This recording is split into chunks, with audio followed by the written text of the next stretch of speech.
बच्चों इस वीडियो में हम 13th यूनिट हाइड्रोकार्बन्स उसका इंट्रोडक्शन और मेथड ऑफ प्रिपरेशन पढ़ेंगे। मैं आपको ओवरव्यू दे दूंगी, जितना इस एनसीईआरटी में अच्छे से दिया हुआ है वो समझा दूंगी। फिर आप और डिटेल में अपने कॉम्पिटिटिव एग्जाम्स के लिए आप डिटेल स्टडी बाहर से कर सकते हैं, लेकिन आपको एक आइडिया लग जाएगा कि कैसे प्रिपेयर किया जाता है और आखिर हाइड्रोकार्बन्स हैं क्या। The term hydrocarbon is self explanatory which means compounds of carbon and hydrogen only। तो बच्चों जैसे ही मैंने हाइड्रोकार्बन नाम लिया, आपके माइंड में किसकी पिक्चर बनी, क्या आया आपके माइंड में?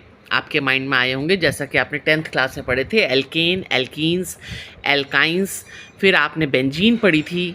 इसी तरह से एरोमेटिक हाइड्रोकार्बन्स, ये सब जो हाइड्रोजन और कार्बन से मिलकर बने होते हैं ओनली, उनको हम हाइड्रोकार्बन्स कहते हैं। ठीक है, सारे एल्केन, सारे एल्कीन्स, सारे एल्काइंस और एरोमेटिक हाइड्रोकार्बन्स। ओके, जैसे बेंजीन, नैप्थलीन, एंथ्रासीन, ये सब एरोमेटिक कंपाउंड्स हैं। सिर्फ हाइड्रोजन और कार्बन के कंपाउंड्स को ही लेना है। एल्कोहल, एल्डिहाइड, ये सब हाइड्रोकार्बन्स नहीं है, है ना, क्योंकि इसमें दूसरे एलिमेंट के एटम्स इन्वॉल्व हैं। Hydrocarbons play a key role in our daily life. You must be familiar with the term LPG and CNG used as fuel. LPG मतलब liquefied petroleum gas, CNG मतलब compressed natural gas है। ये क्या हैं? ये alkanes हैं। LPG is the abbreviated form of liquefied petroleum gas, whereas CNG stand for compressed natural gas. Another term LNG, LNG है liquefied natural gas. ये भी आजकल न्यूज़ में है क्योंकि अमेरिका में इसका प्रोडक्शन बहुत होता है लिक्विफाइड नेचुरल गैस का, क्योंकि शिपिंग में इजी हो जाता है। ये वॉल्यूम बहुत कम घेरती है ना, तो नेचुरल गैस को वो लोग लिक्विफाई करके दूसरे कंट्रीज़ को शिपिंग के लिए काम में लेते हैं, इसको LNG को। This is also a fuel and is obtained by liquefaction of natural gas. ये सब जो नेचुरल गैस है, ये क्या है? मीथेन है, कंप्रेस्ड नेचुरल गैस। LPG है, ये पेट्रोलियम गैस है ना, उसको लिक्विफाइड कर लिया है। तो मेनली ये जो हमको एल्केन से ही पेट्रोलियम से मिलते हैं। This is also a fuel and is obtained by liquefaction of natural gas. Petrol, diesel, kerosene, these are obtained by the fractional distillation of petroleum found under the earth crust. Coal gas is obtained by the destructive distillation of coal. अब ये destructive distillation क्या होता है और कोल gas क्या होती है? कोल gas होती है mixture of carbon monoxide, hydrogen gas and methane gas. और ये डिस्ट्रक्टिव डिस्टिलेशन ऑफ कोल क्या होता है? इसको एयर की एब्सेंस में हीट करते हैं कोल को, तो हमको कोल गैस मिलती है। तो ये भी क्या है, इसमें भी कोल गैस में भी मीथेन गैस की अमाउंट होती है। और ये पेट्रोल, डीजल, कैरोसिन, ये तो सब हैं ही एल्केन्स ही हैं, जिसमें डिफरेंट डिफरेंट कार्बन का नंबर है। Natural gas is found in upper strata during drilling of oil wells. The gas after compression is known as compressed natural gas, CNG. LPG is used as a domestic fuel with the least pollution, है ना, आपके घर में use होती है ना propane और butane liquefied. Kerosene oil is also used in the as a domestic fuel, but it causes some pollution. Automobiles need fuels like petrol, diesel and CNG. Petrol and CNG operated automobiles cause less pollution. All these fuels contain mixture of hydrocarbons which are source of energy.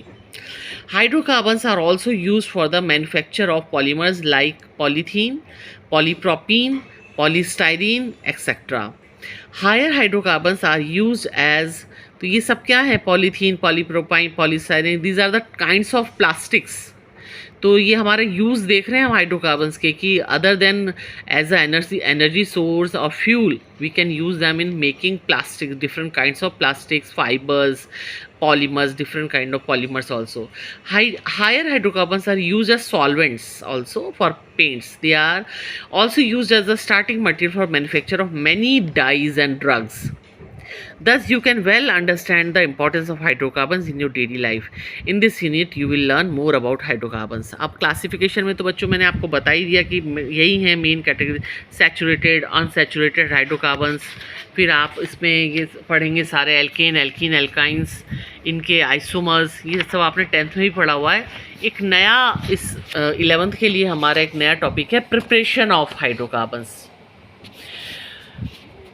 कुछ इसके कुछ method हैं, जैसे सबसे पहले आप इनको बना सकते हैं अनसैचुरेटेड हाइड्रोकार्बन से। अनसैचुरेटेड हाइड्रोकार्बन मतलब ऐसे हाइड्रोकार्बन जिसमें कार्बन कार्बन के बीच में या तो डबल बॉन्ड हो या ट्रिपल बॉन्ड हो, तो हम उनका अगर हाइड्रोजिनेशन करेंगे तो हमको एल्केन्स मिल जाएंगे, है ना। अब वो कैसे करते हैं वो अभी डिटेल में समझाती हूँ, पहले आप पॉइंट्स देख लो। एक तो हम अनसैचुरेटेड हाइड्रोकार्बन से बना सकते हैं, दूसरा हम बना सकते हैं एल्काइल हैलाइड से। एल्काइल हैलाइड से बनाने के भी दो मेथड हैं। एक तो केमिकल मेथड होता है जिसमें जिंक और HCl यूज़ करते हैं, और दूसरा मेथड है जिसमें आप वुड्स रिएक्शन का यूज़ करते हैं, ठीक है। ये भी केमिकल मेथड है लेकिन डिफरेंट मेथड है। फिर आप तीसरा मेथड है इसको बनाने का कार्बोक्सिलिक एसिड से। कार्बोक्सिलिक एसिड से कैसे सॉल्ट में कन्वर्ट करके आप उससे एल्केन्स बना सकते हैं। इसमें दो मेथड है, एक तो इलेक्ट्रोलाइटिक मेथड है और एक केमिकल मेथड है। किसका? डीकार्बोक्सिलेशन करने का, कार्बोक्सिलिक एसिड का। तो हमको प्राइमरली कितने मेथड पढ़ने हैं 11th क्लास में हाइड्रोकार्बन बनाने के? 3 मेथड, है ना। जब आप 12th में आओगे तो आप और मेथड देखोगे, ग्रीनयार्ड रिएजेंट से कैसे बनाते हैं, एल्डिहाइड कीटोन से कैसे बनाते हैं। लेकिन अभी के लिए बहुत है कि हम 3 मेथड देख लें, कि पहले हम अनसैचुरेटेड हाइड्रोकार्बन से बना लें, या फिर हम एल्कील हैलाइड से बना लें, और या फिर हम कार्बोक्सिलिक एसिड से बना लें, ठीक है। तो पहला मेथड देखते हैं अनसैचुरेटेड हाइड्रोकार्बन। तो dihydrogen gas adds to alkenes and alkynes in the presence of finely divided catalyst like platinum, palladium और निकल। अब आपकी लेबोरेटरी में इन तीनों में से जो भी कैटलिस्ट मौजूद हो उसकी प्रेजेंस में आप हाइड्रोजन गैस पास कराओ आपके अनसैचुरेटेड हाइड्रोकार्बन में से, एल्कीन या एल्काइन में से। इस प्रोसेस को हाइड्रोजिनेशन कहते हैं, और इस रिएक्शन से आपको एल्केन्स मिल जाते हैं, है ना। प्लेटिनम और पैलेडियम तो रूम टेम्परेचर पे रिएक्शन को कैटेलाइज कर देंगे, लेकिन अगर निकल कैटलिस्ट है आपके पास तो आपको थोड़ा प्रेशर और टेम्परेचर रिक्वायर्ड होगा। देख लो, ये रिएक्शन है, इथीन गैस है, उसकी हाइड्रोजन गैस से रिएक्शन हो रही है। ये तीनों में से जो भी प्रेजेंट हो, पैलेडियम, निकल या प्लेटिनम, कैटलिस्ट का काम करते हैं, एब्जॉर्ब कर लेते हैं, एड्जॉर्ब हाइड्रोजन गैस को अपनी सरफेस पे। ये फाइनली डिवाइडेड पाउडर यूज़ किया है ना आपने कैटलिस्ट का, और रिएक्शन फास्ट हो जाती है और आपको इथीन से इथेन मिल जाती है, हाइड्रोजन गैस ऐड हो गई। देखा, unsaturated hydrocarbons are converted into saturated.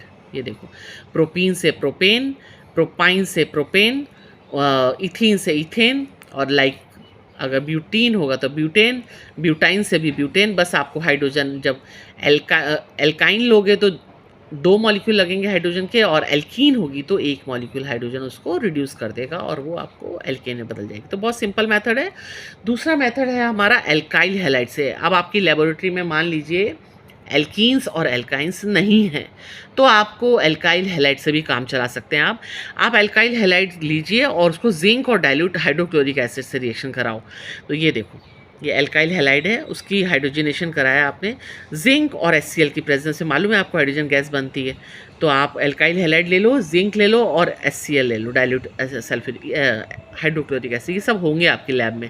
आप रिएक्शन कराओ, आपको मीथेन गैस मिल जाएगी, ब्यूटेन गैस मिल जाएगी। जो भी गैस आपको बनानी है, जो भी एल्केन बनाना है, उसके अकॉर्डिंग आप क्या ले लेंगे? एल्काइल हैलाइड, है ना। ब्यूटेन बनानी है तो ब्यूटाइल क्लोराइड लेंगे, क्लोरोब्यूटेन बोलते हैं ना। प्रोपेन बनानी है तो क्लोरोप्रोपेन लेंगे, पेंटेन बनानी है तो क्लोरोपेंटेन लेंगे, लाइक ऑन। ओके, ये रिएक्शन है।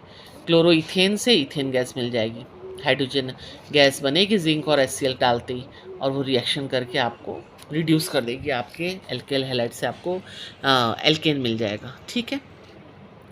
अब आपकी मान लीजिए आपके पास जिंक और HCl भी नहीं है, तो आप वुड्स रिएक्शन कराओ। वुड्स रिएक्शन में क्या है? सोडियम मेटल का यूज़ करते हैं, सोडियम मेटल और ड्राई ईथर चाहिए होगा। तो आप एल्काइल हैलाइड का ट्रीट कराओ सोडियम मेटल से इन ड्राई ईथर। ये ड्राई ईथर क्या करता है? मॉइस्चर रेस करता है एनवायरनमेंट को।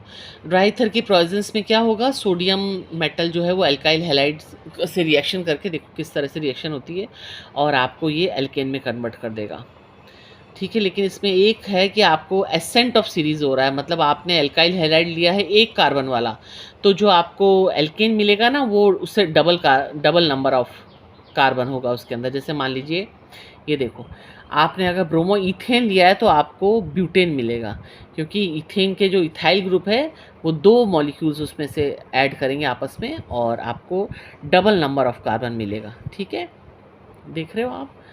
अच्छा, अगर आपके पास मान लो ब्रोमोप्रोपेन है लेबोरेटरी में, तो आपको क्या मिलेगा प्रोडक्ट?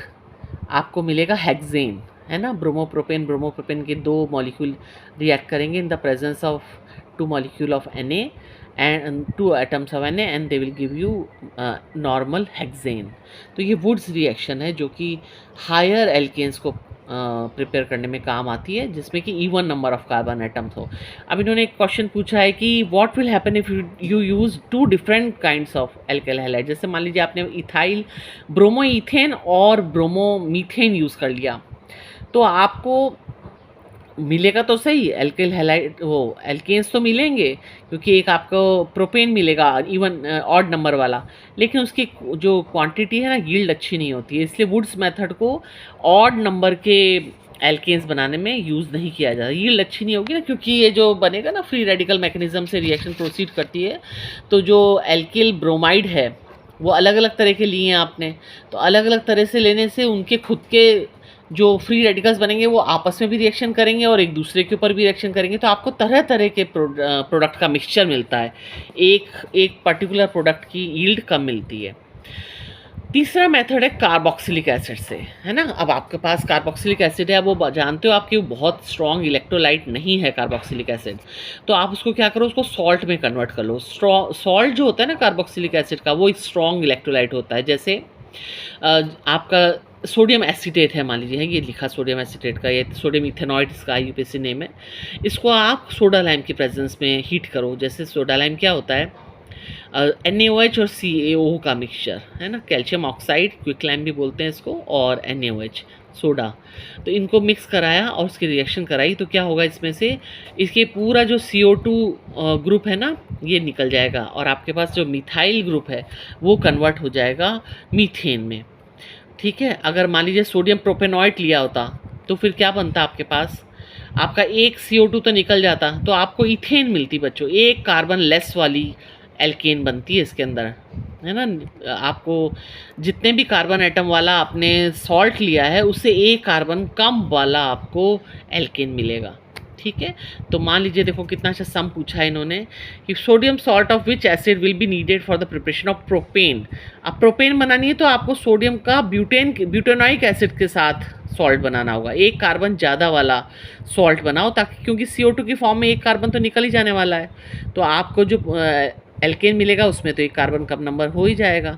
तो सोडियम का ब्यूटेनॉइट लिया आपने, ठीक है, सॉल्ट लिया ब्यूटेनॉइक एसिड के साथ और उसको सोडा लाइम के साथ हीट किया, आपको प्रोपेन मिल गया। ठीक है, तो इस तरह से आप अलग अलग तरह के एल्कीन्स बना सकते हो by decarboxylation. Decarboxylation का मतलब होता है कार्बन डाइऑक्साइड का निकाल देना।